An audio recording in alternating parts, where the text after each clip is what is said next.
వెంకటాద్రి సమానమైన క్షేత్రం ప్రపంచంలోనే లేదు. వెంకటేశ్వర స్వామికి సమానమైన దేవుడు ఏ కాలంలో కూడా ఉండరు అన్నది వేదోక్తి. అటువంటి స్వామి కొలువైన గర్భాలయ గోపుర శిఖరం కూడా అసమానమైనదే అవుతుంది. అందుకే ఆనంద నిలయమని పిలిచే ఆ గోపురానికి సృష్టిలో దేనితో సమానం కాని విమాన శిఖరం అనే పేరు వచ్చింది. శ్రీవారి గర్భాలయంపై ఉన్న ఆనంద నిలయ విమాన గోపుర శిఖరం తిరుమల క్షేత్రానికి ఉన్న శతాబ్దాల చరిత్రకు నిదర్శనాల్లో ఒకటిగా పేరొందింది. తిరుమలేశుని గర్భాలయంపై స్వర్ణకాంతులీనుతూ కనిపించే ఆనంద నిలయ విమాన గోపురాన్ని శ్రీ మహావిష్ణువు ఆదేశం మేరకు సాక్షాత్తు గరుత్మంతుడు వైకుంఠం నుంచి తీసుకువచ్చి ప్రతిష్ఠించారని వెంకటాచల మహత్యం పేర్కొంటోంది. అదేవిధంగా శ్రీనివాసుని ఆదేశం మేరకు పరమభక్త శిఖామణి అయిన తొండమాన్ చక్రవర్తి ఆనంద నిలయ విమాన గోపురంతో గర్భాలయాన్ని నిర్మించి విమాన వెంకటేశ్వర విగ్రహాన్ని ప్రతిష్ఠించినట్లు శాసనాధారాలు తెలియజేస్తున్నాయి. ప్రత్యేక పరిస్థితుల మధ్య 12 ఏళ్లపాటు తిరుమలేశుని అర్చనాదిక సేవలను నిర్వహించిన వ్యాసరాయలు విమాన వెంకటేశ్వర స్వామి సన్నిధిలో నిర్వహించిన పారాయణాలే ఆ స్వామికి విశేష ప్రాధాన్యత కల్పించడానికి దారితీసింది. చారిత్రక ఆధారాల ప్రకారం క్రీస్తు శకం 839వ సంవత్సరంలో పల్లవరాజు విజయదంతివర్మన్ ఆనంద నిలయానికి బంగారు రేకులను అమర్చారు. క్రీస్తు శకం 1262లో జాతవర్మ సుందరపాండ్య దేవుడు కూడా బంగారు రేకులను సమర్పించారు. తర్వాత కాలంలో క్రీస్తు శకం 1359లో జూలై 6వ తేదీన సాలువ మంగిదేవ మహారాజు ఆనంద నిలయంపై ఉన్న పాత కలశాన్ని తీసివేసి బంగారు కలశాన్ని ప్రతిష్ఠించారు. క్రీస్తు శకం 1417లో విజయనగర సామ్రాజ్యంలో మంత్రిగా పనిచేసిన చంద్రగిరి మల్లన మంత్రి క్రీస్తు శకం 1417 ఆగస్టు 25న బంగారు వాకిలి ముందున్న ఘంటా మండపాన్ని నిర్మించారు.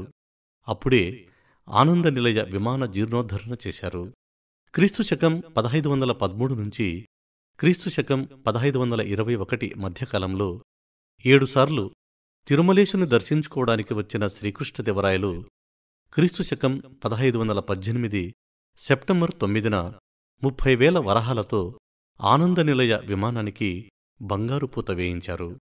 మరో విజయనగర ప్రభువైన వీర నరసింగదేవ యాదవరాయలు తన ఎత్తు బంగారాన్ని తులాభారం వేసి ఆ బంగారంతో ఆనంద నిలయం విమానగోపురంతో పాటు బంగారు వాకిళ్లకు కూడా బంగారు పూత పూయించారు. క్రీస్తు శకం 1630లో కంచి క్షేత్ర వాస్తవ్యులైన తాతాచార్యులు అనే వైష్ణవాచార్యులు ఆనంద నిలయ విమానానికి బంగారు పూత పూయించారు. తిరుమల తిరుపతి దేవస్థానాల పరిపాలన మొదలైన తర్వాత 1952లో జరిగిన ధర్మకర్తల మండలి సమావేశంలో ఆనంద నిలయ విమాన మహాసంప్రోక్షణ చేయాలని తీర్మానం చేశారు. ఆ మేరకు 1953 జూన్ 16 నుంచి 21వ తేదీ వరకు బాలాలయ ప్రతిష్ఠ జరిగింది. 1957 నవంబరు నుంచి 1958 ఆగస్టు వరకు 10 నెలల కాలంలో ఆనంద నిలయ విమానం పూర్తిగా జీర్ణోద్ధరణ జరిగింది. అందుకు ఆ రోజుల్లో 18 లక్షల రూపాయల వ్యయంతో 12 టన్నుల రాగి, 12,000 తులాల బంగారం ఉపయోగించారు. అందులో గోపురంపై తొలగించిన పాత బంగారు రేకుల నుంచి తీసిన 8 లక్షల రూపాయల విలువైన బంగారాన్ని కూడా ఇందుకు వినియోగించారు. ఆ సమయంలోనే గరుడాల్వార్ సన్నిధిపై ఉన్న బంగారు కలశానికి బంగారు బావి లోపలి భాగంలో బంగారు రేకులను అమర్చే కార్యక్రమం కూడా జరిగింది. ఈ బంగారు రేకుల అమరిక కార్యక్రమానికి మహారాష్ట్రలోని పూణేకు చెందిన రామనాథ సిందే మేలిమి బంగారాన్ని అందించారు. మధురైకి చెందిన స్థపతి చొక్క లింగాచారి రాగి రేకులను సిద్ధం చేశారు. తిరుచిరాపల్లికి చెందిన ఆర్ గోపాలస్వామిరాజు ఆ రేకులకు బంగారాన్ని తాపడం చేశారు. క్రీస్తు శకం 1908వ సంవత్సరం ఆగస్టు 18వ తేదీ నుంచి ఆగస్టు 27వ తేదీ వరకు జరిగిన ఆనంద నిలయ విమాన జీర్ణోద్ధరణ సందర్భంగా చివరిసారి బంగారు రేకులను అమర్చే కార్యక్రమం జరిగింది. మహంతుల హయాంలో క్రీస్తు శకం 1908 సెప్టెంబర్ 30న మహంతు ప్రయాగదాసు సోదరి శిష్యుడైన రామలక్ష్మణదాసు ఆనందనిలయ విమాన గోపురంపై బంగారు కలశాన్ని ప్రతిష్ఠించారు.